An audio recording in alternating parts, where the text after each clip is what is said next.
7.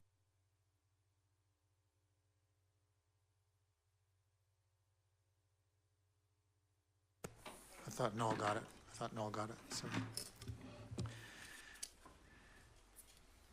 First item is the adoption of the agenda. Motion to adopt. Thank you, Councillor Wright and Councillor Shanks. I saw your hand. Any additions or deletions to the agenda circulated? None from staff, none from council. All those in favor of the motion to adopt? Any opposed? That's carried. There are no appointments this evening, no delegations to speak. There are no proclamations, surprisingly.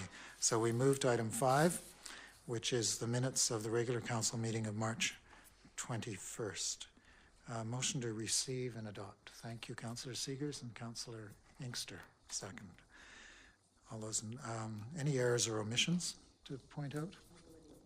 One, couple little ones. Yep. That's probably the best way if they're less than 2 letters or characters. If they're sentences, we should. All those in favor of adoption? All those in any opposed? That's carried. And any business arising from those minutes? There being no business arising, we can move to our committee minutes, item 7, 7.1. And the first item is the minutes of the March 21st Finance, Culture and Economic Development Committee meeting. A motion to receive. Do that, thanks. These are for information and adoption. Are there any of these recommendations that need to be pulled out for special consideration? If not, I'll look for a motion to adopt recommendations 2 through 7. Thank you, Councillor Lutz and Councillor Mueller. All those in favor? That's carried. None opposed. And moving to 7.2, minutes of the Finance, Culture and Economic Development Committee of March 28th. A motion to receive. Thank you. Thank you. And that's considered. Any of these recommendations need to be pulled out for special attention? And seeing none, I would look then for a recommendation to adopt recommendations 2 through 6. Councillor Lutz and Councillor Mueller. Thank you for that. And all those in favor? Any opposed? And that's carried as well. Easy when they're committee of the whole meetings. Moving on to our bylaws, and these are for adoption, so again, they can move fairly quickly. Item 8.1, we have a report and 2 recommendations, one that we receive the report and second that we proceed to adoption. I have somebody to move recommendations 1 and 2. Councillor Lutz, Councillor Seegers. Any discussion of that? All those in favor? That's carried. Then we move to our actual bylaw, and I'll look for somebody to move adoption of Solid Waste Control Collection and Disposal Bylaw number 548-2, 2018, which is a bylaw to amend Solid Waste Control Collection and Disposal Bylaw number 548, 2016. Councillor Wright, Councillor Mueller, any discussion of adoption? All those in favor? Any opposed? That's carried. And moving to item 8.2, again, we have a motion for adoption, so I'd look for somebody to move both recommendations on page 27. That's the recommendation to receive and the recommendation to adopt. Councillor Seegers, Councillor Lutz, second. All those in favor? And that can move us to our 2017 Financial Plan Amendment Bylaw. I'll look for somebody to move the adoption of 2017-2021 Financial Plan Amendment Bylaw number 5571, 2018, which is a bylaw to amend the District of Sechelt 2017-2021 Financial Plan. Councillor Wright, Councillor Mueller. All those in favor? Any opposed? That's carried. Thank you for that. I see no new business, though the next item is almost new business. So item 10.1, we'll move to the Neighborhood Association Policy, and I'll look for a motion to receive the report. Councillor Wright and Councillor Seegers. All those in favor? Very brief report, but it's useful to review it. Don't think we need anyone to speak to it because The recommendation which I'll look for is that staff be directed to review policy 1.46, registered ratepayer community associations, considering feedback received from the community associations and make recommendations to council for policy change. Do I have somebody to move that recommendation? Thank you, Councillor Wright and Councillor Seekers. And I think we should now discuss this policy so staff have a little more direction than just what occurred. So anyone like to comment on the policy before I do?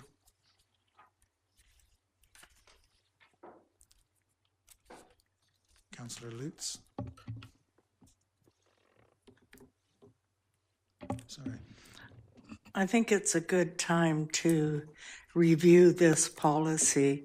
As our community has grown, I think that the needs within the different neighborhoods have changed. So I think this is a good time to look at all this. Councillor Seegers. Thank you. A number of us had attended the meeting, and I think staff actually captured in the report what actually happened at the meeting. So I think they have some direction to go away and work with the policy and bring something back. I think they're looking at proposing some changes and running that by the community associations as well to get their feedback before they bring it back to us. Okay. My sense is, and I want to reference on page 2, the staff report mentions items C, G, and F could be clarified or removed. We used to have a fairly informal policy that worked very well, and then it became formalized a few years ago, and then and has been used in a variety of ways. The notion of community associations and our connections with them, I think, is very important, but it comes out of an era just after the amalgamation when the district became a district and we still had very distinct neighborhoods. And as Councillor Lutz says, we have grown to quite an extent. And in fact, for many purposes, it's better for us to be thinking of ourselves not as a district, but as a small city with a West Sechelt, a Central, perhaps a North Sechelt, and an East Sechelt. But we do have all these communities and neighborhoods which provide really important identifications for people in terms of who they are and their sense of place. So we want to keep the neighborhoods, but we also want to move forward with our sense of how council actually interacts with a larger population than when it was very distinct and separate neighborhoods. I would say that there was some interpretations of this bylaw that indicated that it was in fact targeting community associations, and I shared that when it was first and subsequently used. There's only one community association that regularly had non-residents in their executive, and that was Tewanek. And it was Tewanek that was always the most critical and difficult to deal with. And when they were sort of singled out as having a need to change their membership, it was seen as something directed at Tewanek as opposed to sort of more general. And because they have so many secondary homeowners or people who own secondary homes and come from Vancouver, we want to make sure we're inclusive of that as well. So I don't think we should be telling registered societies or associations who should be on their membership or who should be on their executive. We should be, in fact, focusing on, are we getting input from the people who live in the area and reside in the area and invest in the area, and is that important? So, and I also think the membership totals should be voluntary. And this, there's one line that I read here about representing a majority of people in the area. If I can just see if I can find that.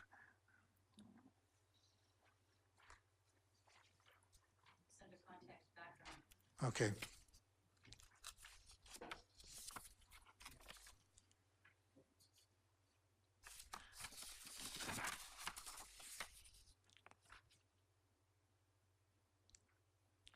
And the association membership represents a majority of the residents in the neighborhood. That's absolutely impossible. And there's no, I think the healthiest association over the years has been Davis Bay, Selma Park, Wilson Creek, which has membership at its peak just over 100 and usually runs around 65 to 70. and it's been going since 1951. So if we disbarred the healthiest neighborhood association, and then West Sechelt generally has membership in the 75 to 80, again, that's not anything close to a majority of the people in West Sechelt.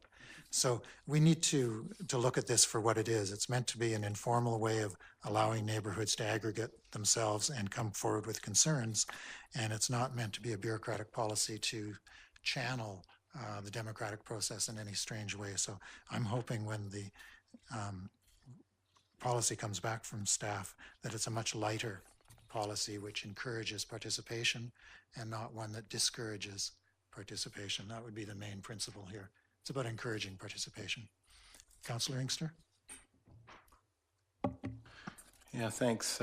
I guess the information that was provided in looking at this document, I'm just hoping that as we approve this, that the information that was gathered at the meeting is enough for staff to make sure that the changes are made to reflect not only, it'll come back to us and be reviewed further, but also I think your additional comments will probably help staff in formulating that, because there was a number of councillors missing, although you had had a previous conversation with the group. So, well, and not just mine. This should in fact be council's policy. It is council's policy, but how do we want to interact with the community associations? It's actually not the community associations policy to write either. You know, let's be clear about that. This is ours. well, we'll come back. It'll come back to us Yes, it will. for approval, and there'll be some discussions, I'm sure, with the community associations. I think based on the meeting that we had, there was 2 or 3 specific concerns that were reiterated, but the most important one being the neighborhood boundaries, so we can allow the new Tilikum Bay Neighborhood Association to exist, because our policy doesn't even allow for that. And it might be just as well. I understand why that policy is in place. We don't want to have competing associations. There was a time when there was an emerging association wanted to compete with the Davis Bay Association and start a new association because they weren't taking a strong enough view on the highway bypass, as I recall. Can't remember what it was, but I remember that it was Claude Boisvert who was organizing this new group, and he didn't even live in the area. He sort of lived in the area, but he didn't. So. Anything else on the neighborhood association policy to give staff some direction? Seeing none, then we'll look for recommendation number 2. Did we have that on the floor? I think we did. Yeah. Voted on as well? Okay, it's done. Reports from councillors. If I can start on my left with Councillor Wright, because I know you're always well prepared, and I'm not, well, no. Thank you, Your Worship. Attended a number of meetings over the past couple of weeks. Although the number of meetings that I normally attend, it's down from that, so that's okay. With the SCRD, I attended the Corporate and Admin Services Committee meeting and the Hospital Board meeting, and of course the SCRD Board meeting. And for the District of Sechelt, Trail Avenue Design, Open House, Finance Committee, Planning and Development Committee, Public Works. Went to the season opening of the farmers market, spent an hour and a half there. Had a good time wandering around through all the stalls there. BC Housing Information Meeting on affordable housing on Tuesday night was an interesting crowd, and some good comments by residents within the district. And after that, I had a number of meetings with residents of Sechelt who phoned me up and said, can I go for coffee and chat? So, and that concludes my report. Thank you very much for that report. And Councillor Seegers? Thank you. Chamber meetup, sorry, at the Sechelt Signs. That was quite interesting. He's got a lot of stuff jammed into his building over there, buildings. So, interesting place for a wine and cheese. Yes, it was. What he was looking to do, though, was actually show his new proposal, right, to the community. So it was really good, and he can do just about anything. So if you need something done, wow. I attended the rezone information session for the Grove Front Gallery, and Vancouver Coastal Health was unable to make the seniors planning table meeting, and so they hosted one at the band hall recently to share some of their plans for the community. And what we did, they said we could share what they've shared with us. But my comment back to them was there's so many initiatives that they're doing that we actually need them to put something together and get it out to the public and out to everybody else, because they're implementing some very innovative initiatives locally here that aren't being done anywhere else. And they're actually getting some great results from those. But it's hard to share them because there's so many. I attended the public information session on the Trail Avenue redesign, the public hearing regarding Seashelt Inlet Road, along with a number of the others, the Seashelt Chamber AGM. The opening of the Seashelt Farmers Market, I got to hand out the hot chocolate. That was really great with the little kids coming and putting their marshmallows and stuff in. And as well, the BC Housing info session, which was well attended. And again, as Councillor Wright indicated, some very good comments and feedback were provided. So thank you. That's my report. Thank you very much for that report. And Councillor Mueller. Yes, thank you. I, like the rest of the councillors, got involved in the regular council meetings that are a part of our regular schedule. And as well, I think beyond that, most of our focus has been on the budget and for myself, planning. One thing I did want to mention, though, is that I've decided this past week to get back onto the online sphere. I was a little bit, I guess you could say, inspired by our new communications manager, Julie Rogers, the way she does that, and I haven't seen much from the DOS there. There are, of course, chat rooms going that councillors may be aware of. We have some populated with our critics and others not. I've always made a point of engaging our critics since we've been here, and I think many people have read Seashelt Buzz. I'm sorry to see when I checked this again that Martin Wilson hasn't been writing as much as he had. I thought that blog was actually quite good because he was well researched, and although it was highly critical, we helped in some ways. But yeah, I decided to get back onto there. So if you go into any of these forums, you're going to see me there. And again, it's posted on my blog as well. Some of the items I did find it difficult midterm to actually write in a government voice. And but lately that's kind of dissolved. My writer blocks have gone, so I'm back there. I hope to engage with you there. Thanks. Thank you for that report, and we're glad you're back online. Councillor Lutz. Thank you. I too attended a lot of the meetings that other councillors have spoken about. I do want to say that at the SCRD, getting to fill in for the chair or our director, I got to have the phrase Madam Chair removed from the policy bylaw, and now it's just Chair Lutz or Chair Milne, not Madam or Mr. And I think that's appropriate in this day and age. Also, over this time period, I attended the Columbia Institute, which every year I say this is the best one so far. Well, this year definitely was. There was some great workshops and really good connecting with other counselors. I just found it very effective. Also, the farmers market opening, got to ring the bell to start it this year. And I was on the booth, that information booth that had the guessing how many Easter eggs in the jar. And the kids were having great fun, everywhere from 5 to 2,000. So I think it ended up a little over 200.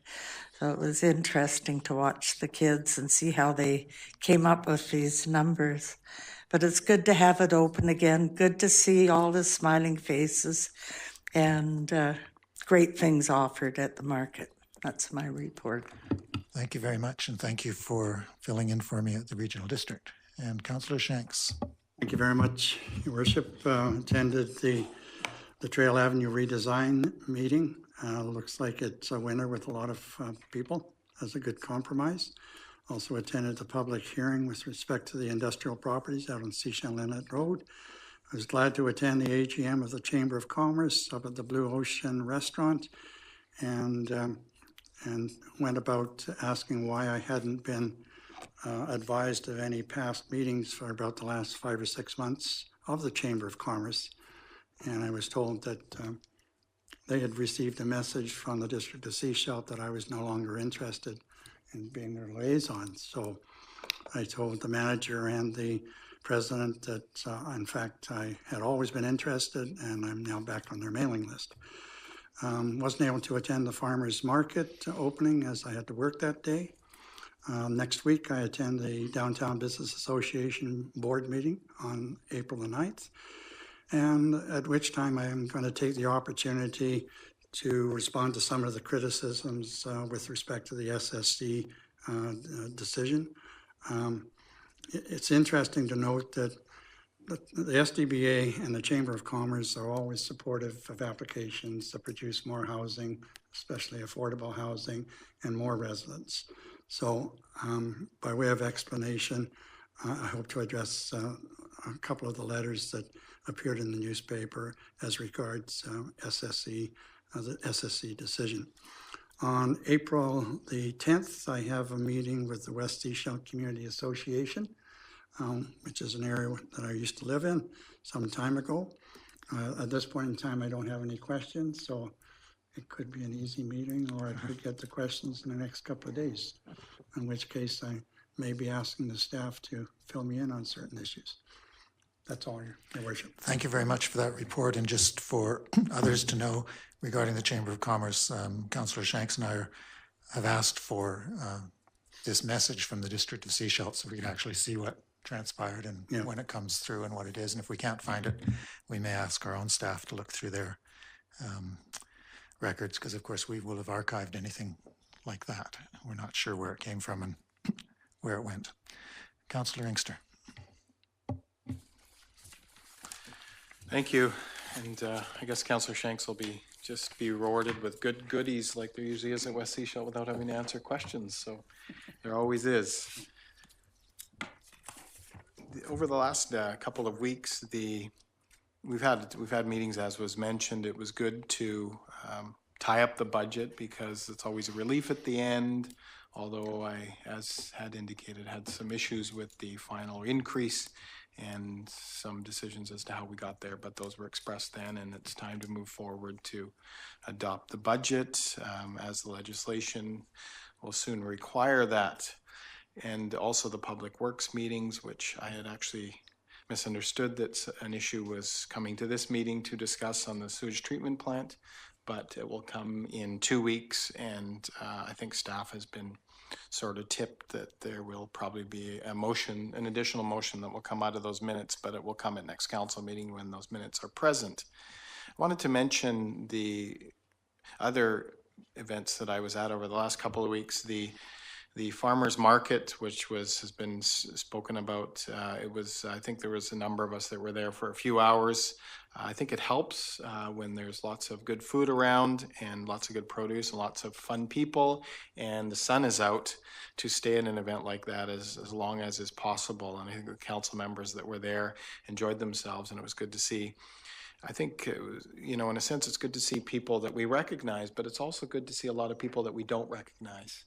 Because that's a sign to me that there's people coming from all over the coast to our farmers market, and people from Vancouver and the Lower Mainland, etc., are coming to our farmers market. And based on some of the questions that Councillor Lutz and I received, there was a number, it seemed like, that were from the Lower Mainland visiting the Sunshine Coast on the Easter weekend and spending their money based on the questions we received, not only in the farmers market, but in a number of our stores further down the street, which is, in a sense, why we have a farmers market, is to bring people to the downtown core of Sechelt.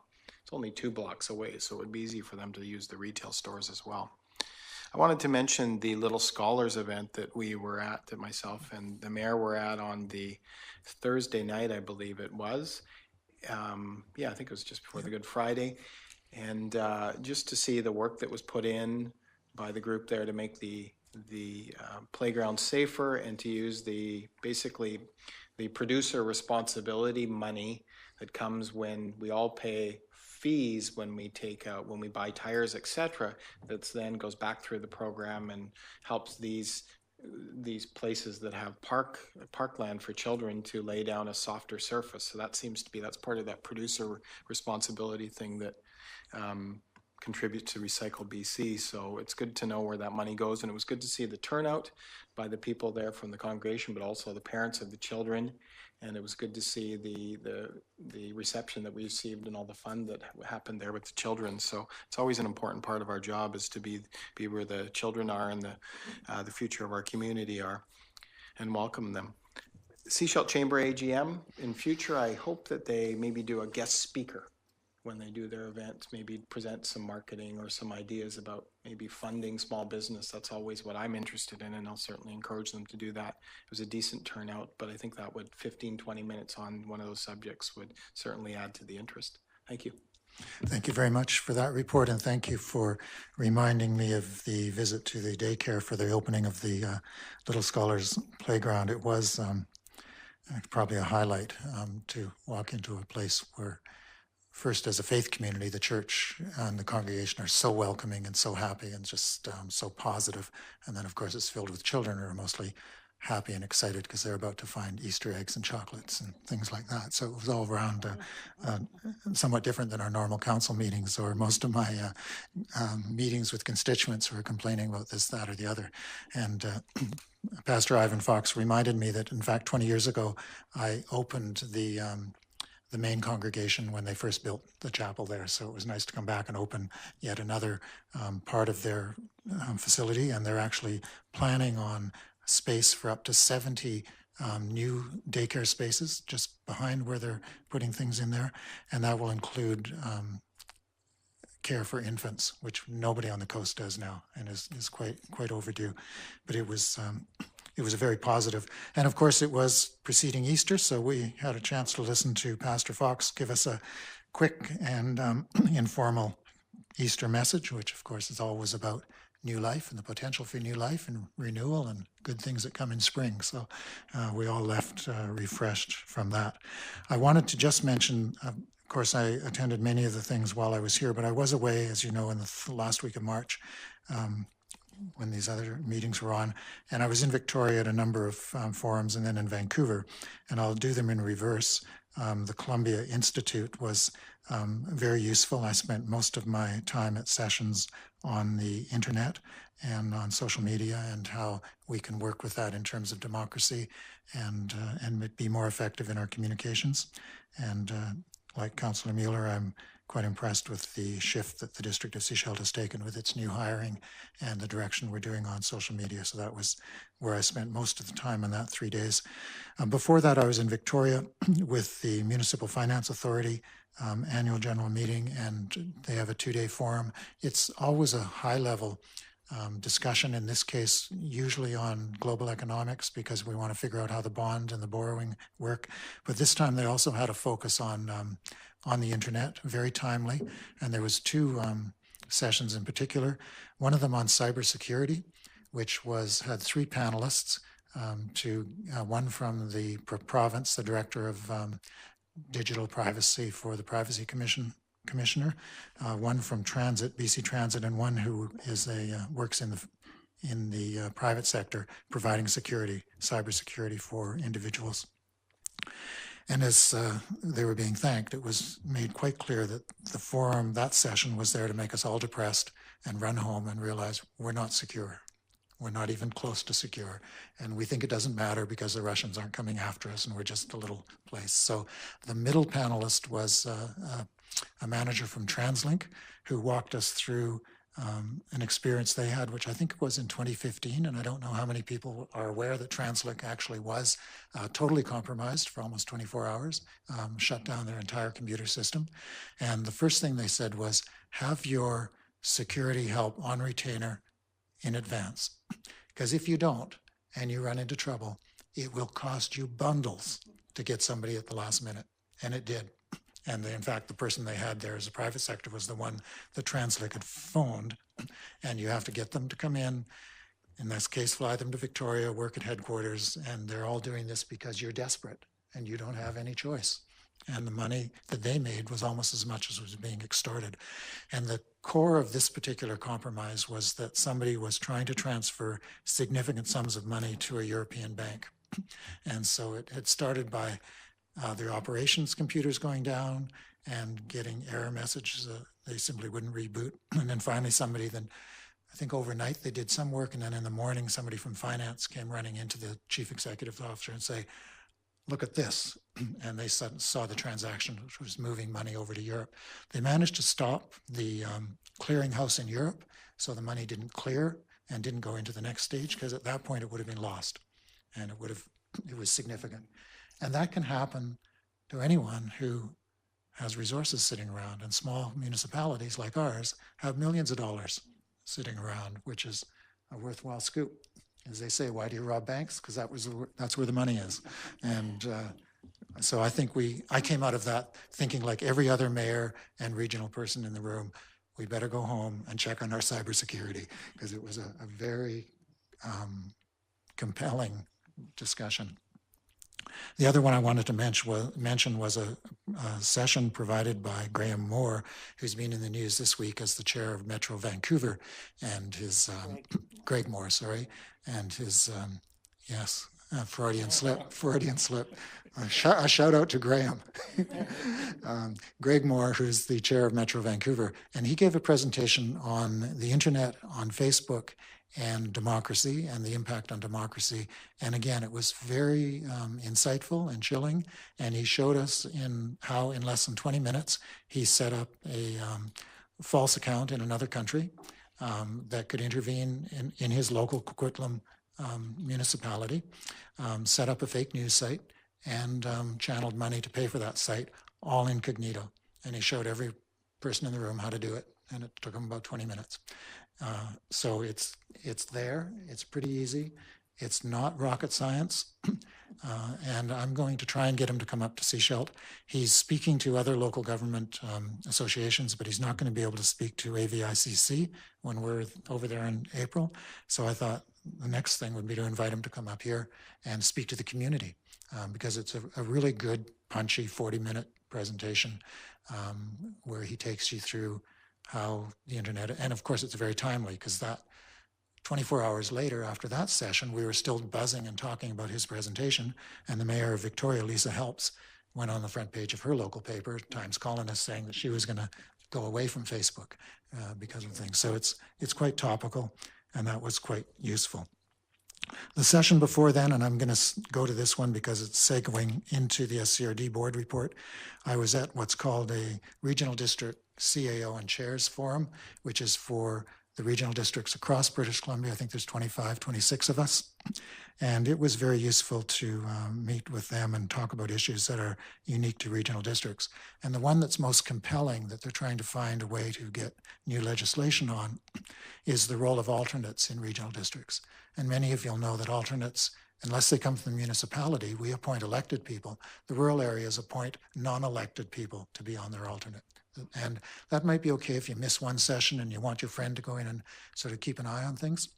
But there are some situations, one of them very close by in Powell River, where the alternate, unelected, has been sitting at the board for over 2.5 years. There was another situation where they outlined, and this was from the Interior, they were dealing with the budget, and a majority of the people in the room were unelected alternates voting on the budget. The majority were unelected. That's not good for democracy. And it's quite interesting to see how the rural directors respond to this. Some of them are very closely tied to their ability to appoint somebody who acts for them and is their person on the board, and others are quite appalled. The current chair of the Grand Forks Regional District was actually appointed as an alternate and served as an alternate for almost 1 full year before the last election. And so he's seen it from both sides. And then he ran for the next election, was elected, and then became chair. And he's one of the strongest advocates for changing this, because he actually sat as an alternate and then sat as an elected member. And he said the difference in your sense of representation, your sense of community connection is vast. It's just vast. So he's trying to make sure that that's changed.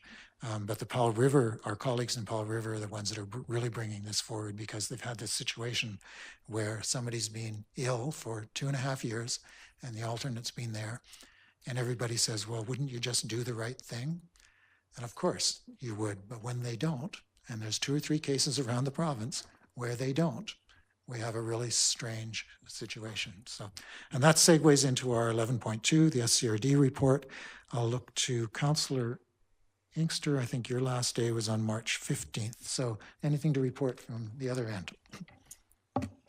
Oh, thank you, Your Worship. It's interesting that you talked about alternates.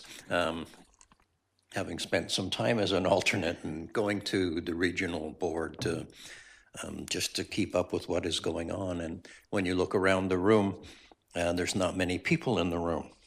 And many a meeting I went to, and there was no other alternates there. So I don't know how they pick up the threads of what's going on in the organization when they just drop in for the day.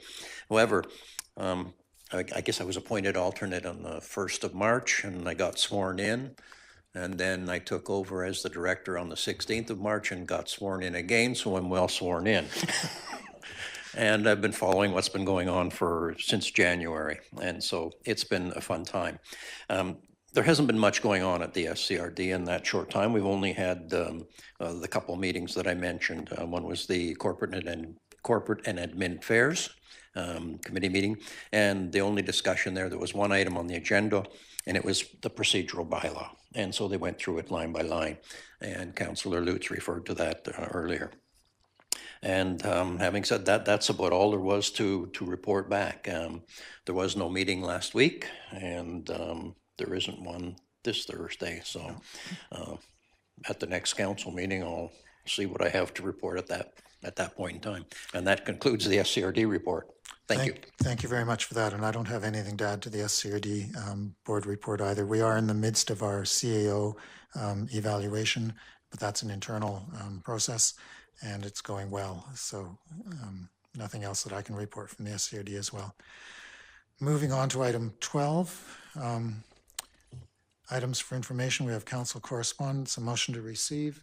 Thank you, Councillor Seegers and Councillor Lutz seconding. All those in favor? Thank you. And is there any of these items that council would like to discuss? And do we have any release of closed meeting? In a minute, when I'm finished with this, do we have anything from closed meetings to? No, we don't. Not from this afternoon? That will come forward to next meeting for council. Okay, thanks. I like the new format on correspondence where we can see what the responses were and at least some of the give and take and where things are going. So that's useful. Seeing no takers on council correspondence, I'll move to the next item, past the emergency items, to number 14, adjournment. Thank you, Councillor Seegers, to move, and to second adjournment, second by Councillor Lutz. All those in favor? That's carried, and that's quick and clean, and it's 7:38, 7:40 by the